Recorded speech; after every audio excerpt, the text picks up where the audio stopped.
ಇದಕ್ಕಿಂತ ಮುಂಚೆ ಪ್ರಚಾರ ಸ್ಟಾರ್ಟ್ ಮಾಡಬೇಕು. ನೀವು ಎಲ್ಲ ಹಳ್ಳಿಗಳಿಗೆ ಹೋಗಬೇಕು. ಬೀದರ್ ಜಿಲ್ಲೆಯಲ್ಲಿ ನೀವು ಆರ್ಗನೈಸ್ ಮಾಡಿದ್ರೆ ಬೀದರ್ ಜಿಲ್ಲೆಯಲ್ಲಿರ್ತಕ್ಕಂಥ ಪ್ರತಿ ತಾಲೂಕು 8 ತಾಲೂಕುಗಳ ಪ್ರತಿ ತಾಲೂಕಲ್ಲಿ ಎಲ್ಲ ತಾಲೂಕು ಆಡಳಿತನ ಪ್ರಚಾರ ಮಾಡಬೇಕಿದ್ದು ಕಾರ್ಯಕ್ರಮಕ್ಕೆ ಬರ್ರಕ್ಕೆ ಹೇಳಬೇಕು. ಮತ್ತೆ ಇದರಲ್ಲಿ ಬಾಬಾ ಸಾಹೇಬ್ರ ಬಗ್ಗೆ ಕಾನ್ಫರೆನ್ಸ್ ಇಟ್ರಿ ನೀವು ಇದ್ರೆ ಒಂದು ಹೆಣ್ಣು ಮಗನೊಂದು ಹೆಸರು ತೋರಿಸು ನನಗೆ ಕಾನ್ಫರೆನ್ಸ್ದಾಗ ಮಾತಾಡೋದು, ಹೆಣ್ಣು ಮಕ್ಕಳ ಅಧಿಕಾರ ಬಗ್ಗೆ ಮಾತಾಡೋದು ತೋರಿಸು. ನಾವು ಮಹಿಳಾ ಕಾರ್ಯಕರ್ತರಿಗೆ ಕರೆದಿಲ್ಲ, ನೀವು ಕಾರ್ಮಿಕ ಇಲಾಖೆದಾಗ ಅಥವಾ ಕಾರ್ಮಿಕರಿಗೆ ಕರೆದಿಲ್ಲ, ನೀವು ಇನ್ವಿಟೇಷನ್ ಮಾಡಿಲ್ಲ. ನೀವು ಪ್ರಾಪರ್ ದಲಿತ ಪರವಾಗಿ ಯಾರು ಹೋರಾಟ ಮಾಡ್ತಾರೆ ಅಂಥವ್ರಿಗೆ ಕರೆದಿಲ್ಲ. ಯಾರ ಮೇಲೆ ಅಟ್ರೋಸಿಟೀಸ್ ಆಗ್ಯಾವ ಅದಕ್ಕೆ ಕರ್ಬಿಟ್ಟು ನಿಮ್ಮ ಹಕ್ಕು ಇದಾದ ನೋಡ್ರಿ ಅಂತ ಹೇಳಿಲ್ಲ ನೀವು. ಇವತ್ತೇನಾಗ್ತದೆ, ಅಟ್ರೋಸಿಟಿ ಕೇಸ್ ಮಾಡಿದೆ ಅಂದ್ರೆ ಇಮಿಡಿಯೇಟ್ ರಿಟರ್ನ್ ಪಾಸ್ ಮಾಡಿದ್ರೆ ಮೇಲೆ ಕೌಂಟರ್ ಕೇಸ್ ಆಗ್ಲತ್ತದ. ಅದು ಆಗ್ತದ ಇಲ್ಲ ಅಂತ ನೀವು ತಿಳಿಸ್ಕೊಡ್ಬೇಕಲ್ಲ, ಯಾವ್ದು ಮುಖಾಂತರ ತಿಳಿಸ್ಕೊಡ್ತೀರಿ ನೀವು? ಈ ಕಾನ್ಫರೆನ್ಸ್ ಮುಖಾಂತರ ತಿಳಿಸ್ಕೊಡ್ಬೇಕು ನೀವು. ಇಂಥದ್ರಾಗ ನೀವು ಅಟ್ರೋಸಿಟಿ ಆಗಿದ್ರೆ ನೀವು ದೂರಿಟ್ಟು ಕೆಲಸ ಮಾಡ್ತಿರ್ತಾರೆ. ಮತ್ತೆ ಯಾವ ಮುಖ ಇಟ್ಕೊಂಡು ಈ ಕಾರ್ಯಕ್ರಮ ಮಾಡಿದ್ರಪ್ಪ ನೀವು? ಇಷ್ಟು ನಮ್ದು ಬೇಡಿಕೆಗಳು ಏನು ಅಂತಂದಾಗ ಈ ಕಾರ್ಯಕ್ರಮ ನೀವು ಪೋಸ್ಟ್ಪೋನ್ ಮಾಡ್ಬೇಕು. ಈಗ ಬಾಬಾ ಸಾಹೇಬರಿಗೆ ಇಷ್ಟೆಲ್ಲ ಅವಮಾನ ಮಾಡೋ ಕೆಲಸ ಮಾಡಿದ ಉಪನಿರ್ದೇಶಕರು ಅವ್ರ ಮೇಲೆ ಏನ್ ಕ್ರಮ ಆಗುತ್ತಂತೀರಿ? ಈಗ ಇಲ್ಲ, ಉಪನಿರ್ದೇಶಕರು ಬಾಬಾ ಸಾಹೇಬ್ರ ಅವಮಾನ ಮಾಡ್ಯಾರ ಅಥವಾ ಮಾಡ್ಬೇಕನ್ನಂತ ಉದ್ದೇಶದಂತ ನನ್ನ ಅನಿಸಿಕೆ ಇಲ್ಲ. ಯಾಕಂದ್ರೆ ಅವರೊಬ್ಬ ಗೌರ್ಮೆಂಟ್ ಆಫೀಸರ್ ಅಲ್ಲ. ಗೌರ್ಮೆಂಟ್ ಆಫೀಸರ್ದಾಗ ರಾಜಕೀಯ ಮಾಡಿರ್ತದೆ. ಯಾರು ರಾಜಕೀಯ ವ್ಯಕ್ತಿ ಹೇಳ್ತಾರ ಆದ್ರ ಆಫೀಸರ್ ಕೇಳ್ತಾರ ಅಂತ ನನ್ನ ಅನಿಸಿಕೆ. ಬಿಲ್ಕುಲ್ ಆಫೀಸರ್ ಬರೀ ಹೇಳ್ದಂಗೆ ಕೇಳ್ತಾರ ಅಷ್ಟೇ. ಗೌರ್ಮೆಂಟ್ ಆಫೀಸರ್ ಅದ್ರ ಹಿಂದೆ ಪೊಲಿಟಿಕಲ್ ಷಡ್ಯಂತ್ರ ಅದ, ರಾಜಕೀಯ ಷಡ್ಯಂತ್ರ ಅದ. ರಾಜಕೀಯದವ್ರು ಏನ್ ಹೇಳ್ತಾರ ಅದೇ ತರ ಆಫೀಸರ್ ಕೆಲಸ ಮಾಡ್ತಾರೆ. ಬೀದರ್ ರಾಜಕೀಯದಾಗ ಏನದ ಯಾಕೆ ಎಲ್ಲರಿಗೂ ಗೊತ್ತಿದ್ದೀರಿ ನೋಡ್ರಿ. ರಾಜಕೀಯ ಯಾರು ಇರ್ತಾರ, ಜಿಲ್ಲಾ ಉಸ್ತುವಾರಿ ಮಿನಿಸ್ಟರ್ ಆಗಿರ್ಬೋದು, ಅಥವಾ ಇಲ್ಲಿ ಸಂಬಂಧಪಟ್ಟ MLA ಆಗಿರ್ಬೋದು. ಈ ಜಿಲ್ಲಾ ಉಸ್ತುವಾರಿ ಮಿನಿಸ್ಟರ್ ಯಾರ? ಈಶ್ವರ್ ಖಂಡ್ರೆ ಯಾರ? ಇಲ್ಲಿಂದ ಬೀದರ್ MLA ಯಾರ? ಹಿಂಕಾರ ಬೆದ್ದಾಳೆ ಯಾರ? ಸರಿ, ಷಣ್ಮುಖ ಸಲ್ಗಾರ್ ಹರ, ಬಸವ ಕಲ್ಯಾಣದವರು, ಬಾಕಿದವ್ರು ಈಶ್ವರ್ ಖಂಡ್ರೆ ಯಾರ? ಅವರಾದವ್ರು ಪ್ರಭು ಚವ್ಹಾಣ್ ಯಾರ? ಸಿದ್ದು ಪಾಟೀಲ್ ಯಾರು? ಹುನ್ನಪ್ಪದವರು. ಸರಿನಾ? ಇವರೆಲ್ಲ ಕೂತು ಕೆಲಸ ಮಾಡ್ಬೇಕಿತ್ತಲ್ಲ. ಪ್ರೆಸೆಂಟ್ ಸರ್ಕಾರ ಇದ್ದೀನೋರನ ಏನು ಪ್ರೆಸೆಂಟ್ ಸರ್ಕಾರ ಈ ರೀತಿ ಕಾರ್ಯಕ್ರಮ ಮಾಡ್ಬೇಕಂತ ಏನಾದ್ರು ನಿರ್ದೇಶನ ನೀಡಿದ್ದಾರೆ? ಇಲ್ಲ, ಈ ಕಾರ್ಯಕ್ರಮ ಹಿಂಗೆ ಮಾಡ್ಬೇಕಂತ ನಿರ್ದೇಶನ ಇಲ್ಲ. ಏನೋ ಒಂದು ಗೌರ್ಮೆಂಟ್ ಇಂದ ಆರ್ಡರ್ ಬಂದದೆ, ಇದಕ್ಕೆ ಹಂಗೋ ಮಾಡಿ ದುಡ್ಡು ಖರ್ಚು ಮಾಡದ, ಅದು ತೋರಿಸೋದ. ನಮಗೆ ದುಡ್ಡು ಖರ್ಚು ಮಾಡ್ತೇವೆ ಬಿಡ್ತೇವೆ, ಬಟ್ ದುಡ್ಡು ಖರ್ಚು ಮಾಡಿದ್ವಿ ಅಂತ ತೋರಿಸೋದ. ಅದ್ರ ಕಡೆ ಕಾರ್ಯಕ್ರಮ ಮಾಡ್ತಾರೆ ಹೊರತು ಇವ್ರ ಉದ್ದೇಶ ಹಿಂಗಿಲ್ಲ ಕಿ ಬಾಬಾ ಸಾಹೇಬ್ ವಿಚಾರಗಳು ಜನರಲ್ಲಿ ಮೂಡಿಸ್ಬೇಕು ಅನ್ನೋ ವಿಚಾರ ಯಾವುದೇ ತರ ನಮ್ಗೆ ಕಾಣ್ತಿಲ್ಲ. ಅಂದ್ರೆ ಇಲ್ಲಿರೋ ಶಾಸಕರಿಗೆ, ಸಚಿವರಿಗೆ ಬಾಬಾ ಸಾಹೇಬರ ಮೇಲಿರುವಂತ ಗೌರವ ಇಲ್ವಾ? ಗೌರವ ಅದನ್ನು ಬಿಟ್ಟದ ಅವ್ರಿಗೆ ಬಿಟ್ಟಿದ್ದಾರೆ. ನಾವು ಈ ಕಾರ್ಯಕ್ರಮ ನೋಡೋ ಮಟ್ಟದ ಇದೇ ಅನ್ಸುತ್ತದ. ಅವ್ರಿಗೆ ನಿಜವಾದ ಗೌರವನ ಬಾಬಾ ಸಾಹೇಬರ ಮೇಲೆ ಇಲ್ಲ. ಅವ್ರ ಕಾರ್ಯಕ್ರಮ ಅದೇ ಉದ್ದೇಶ ಇಟ್ಕೊಂಡು ಮಾಡ್ತಾರೆ. ಸುಮ್ಮನೆ ಏನು ಹೆಸರು ಮಾಡಿ ಮುಗಿಸ್ಬೇಕಂತ ಹೇಳ್ತಾರೆ. ಆದ್ರೆ 2 ದಿನ ಕಾರ್ಯಕ್ರಮಕ್ಕೆ 70 ಲಕ್ಷ 80 ಲಕ್ಷ ಹೆಂಗೆ ಖರ್ಚಾಗ್ತದೆ ನಿಮ್ದು?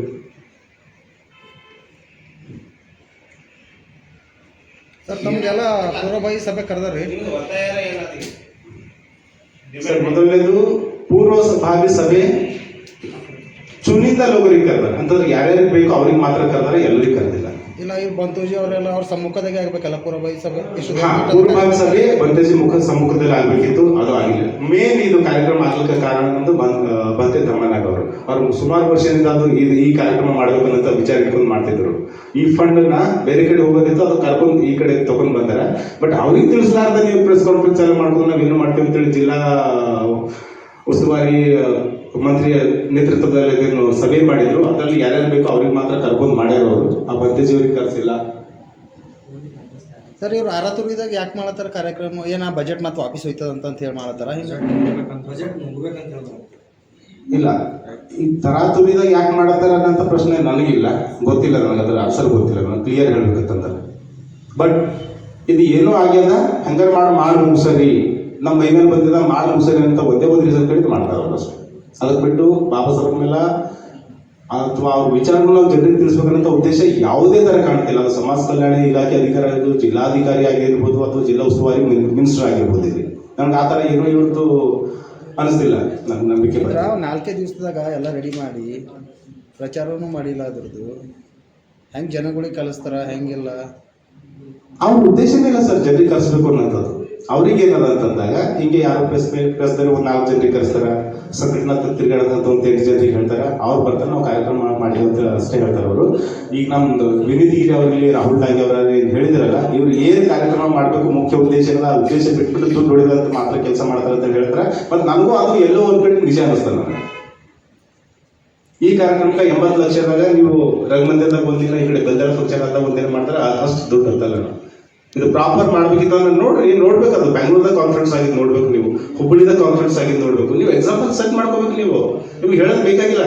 ನಿಮ್ದೇ ಡಿಪಾರ್ಟ್ಮೆಂಟು, ನಿಮ್ದೇ ಸರ್ಕಾರದಾಗ ಅದು ಆಗಿದ್ದದ.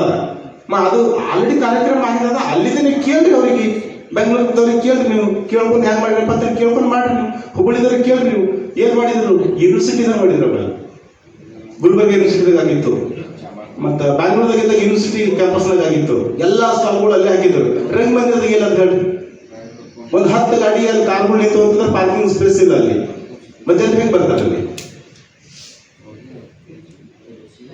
ಇದು ಸುಮ್ಮನೆ ಏನೋ ಕಾಟಾಚಾರಕ್ಕೆ ಮಾತ್ರ ಕಾರ್ಯಕ್ರಮ ಮಾಡ್ತಾರೆ. ಹಂಗಾಗಿ ನಮ್ದು ಬೇಡಿಕೆ ಏನದಂತಂದ್ರೆ, ಮೊದಲನೇದು ಈ ಕಾರ್ಯಕ್ರಮನ ಪೋಸ್ಟ್ಪೋನ್ ಮಾಡಬೇಕು. ಎರಡನೇದು ರಂಗಮಂದಿರದಾಗ ಈ ಕಾರ್ಯಕ್ರಮ ಇಡ್ಬಾರ್ದು. ಯಾಕಂತಂದ್ರೆ ಜನ ಜಾಸ್ತಿ ಬರ್ತಾರೆ.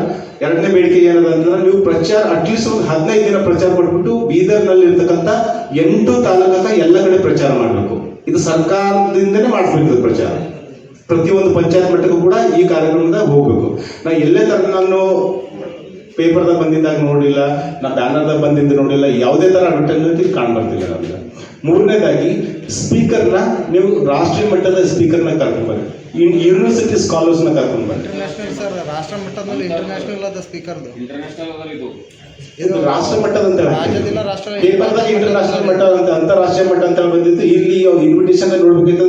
ಇದನ್ನು ಒಂದು ಎಡವಟ್ಟೆ ಅದ. ಪೇಪರ್ದಾಗ ಅಂತಾರಾಷ್ಟ್ರೀಯ ಮಟ್ಟ ಅಂತ ಹೇಳಿ ಬರ್ತದ, ಇಲ್ಲಿ ನೋಡೋದು ರಾಷ್ಟ್ರೀಯ ಮಟ್ಟ ಅಂತ ಹೇಳಿ ಬರ್ತದೆ. ಇದು ಒಂದು ಎಡವಟ್ಟು ಮಾಡಿದ್ರು. ಮೂರನೇದು, ನೀವು ಯಾವ್ದಾದ್ರು ದೊಡ್ಡ ಪ್ಲೇಸ್ ಇರ್ತದ, ಸ್ಟೇಡಿಯಂ ಅಂತ ದೊಡ್ಡ ಪ್ಲೇಸ್ನಾಗ ಈ ಕಾರ್ಯಕ್ರಮ ಆರ್ಗನೈಸ್ ಮಾಡಬೇಕು. ಸಣ್ಣ ಪುಟ್ಟ ಕಾರ್ಯಕ್ರಮಗಳೆಲ್ಲ ಸ್ಟೇಡಿಯಂದಲ್ಲಿ ಮಾಡತ್ತಾರ. ಇದರ ನ್ಯಾಷನಲ್ ವಿಂಗ್ ಅದ. ಇದು ಎಷ್ಟು ದೊಡ್ಡ ಮಟ್ಟದ ಮಾಡ್ಬೋದಿತ್ತು ಅವರು.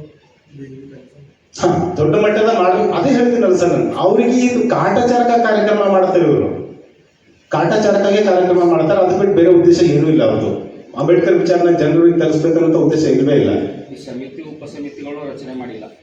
ಯಾರಿಗೂ ಮೆರವಣಿಗೆ ಸಮಿತಿ ಇಲ್ಲ, ಸ್ವಾಗತ ಸಮಿತಿ ಇಲ್ಲ. ಇಲ್ಲ ಸರ್, ಅದನ್ನೂ ಆಗಿಲ್ಲ. ಯಾಕಂದ್ರೆ ಇವರು ಪ್ರೀ ಮೀಟಿಂಗ್ ಕರೆದಿಲ್ಲ ಅಲ್ಲ. ಜಿಲ್ಲಾಧಿಕಾರಿ ಅಧ್ಯಕ್ಷತೆಯಲ್ಲಿ ಸಭೆ ಆಗಬೇಕು, ಆ ಸಭೆ ಕರೆದಿಲ್ಲ. ಕರೆದವ್ರು ಇವು ಏನ್ ಹೇಳಿದ್ರೆ ಗೊತ್ತಿಲ್ಲ, ಯಾವ್ಯಾವ ತರ ಸಮಿತಿ ಮಾಡಿರೋ ಅದನ್ನು ಗೊತ್ತಿಲ್ಲ ನಮ್ಗೆ. ಸರ್, ಮುಂದಿದ್ದು ನಮ್ದು ಈ ಪ್ರೆಸ್ ಮೀಟ್ ಅಧ್ಯಕ್ಷತೆ ವಹಿಸಿರ್ತಕ್ಕಂಥ ಪ್ರಕಾಶ್ ರಾವ್ ಅವರು ಮಾತಾಡ್ತಾರೆ. ಧನ್ಯವಾದಗಳು.